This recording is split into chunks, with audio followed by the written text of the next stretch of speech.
Okay, I'm back and I have set up the table a little bit differently.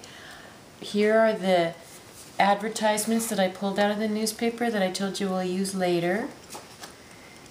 Here's what we're kind of trying to get to, but before we can get to this step of putting the celluclay on, you have to make it.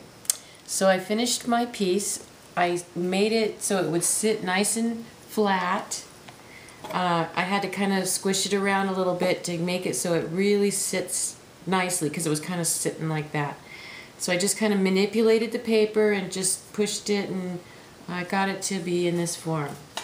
So I don't want to get, you know, this clay stuff everywhere.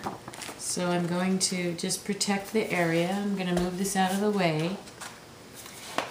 And I'm going to show you how to mix the clay. Anybody could do it, even a 4th grade student, which is, you know, my students that I'm working with right now. I'm just going to take a little of this, and I'm just going to do a little to show you. That's enough for a little bit of work. And you just take a little bit of water and just pour it in there. Don't put too much because you don't want it to get all watery and gross. And you just sort of mix it. The directions say to mix it with a fork, but I think that using your fingers, but don't squeeze it through your fingers. Just kind of lightly manipulate it until it's full of water, but not dripping. And if you have asthma, right now, I'm going to tell you right now, you cannot be in the room while this is being done because a puff of smoke comes out for an instant there, so I don't want anybody to be involved with getting an asthmatic attack. Okay, now the best way that I have found is to put the celluclay on the inside first and then start working on the outside and the exterior design. So I'm just going to show you how to do this. You just take a little bit of it, stick it in there, and just start patting it.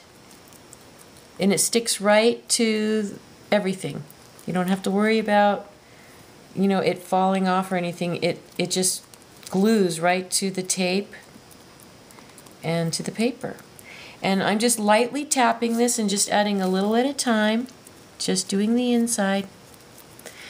And it's fun, and it feels gushy and fun, but it doesn't feel sticky or gluey. Like, feels nice, doesn't feel gross.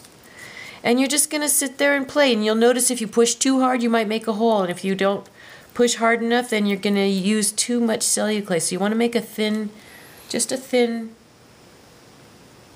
sort of, you know, area space. So fill the whole inside up,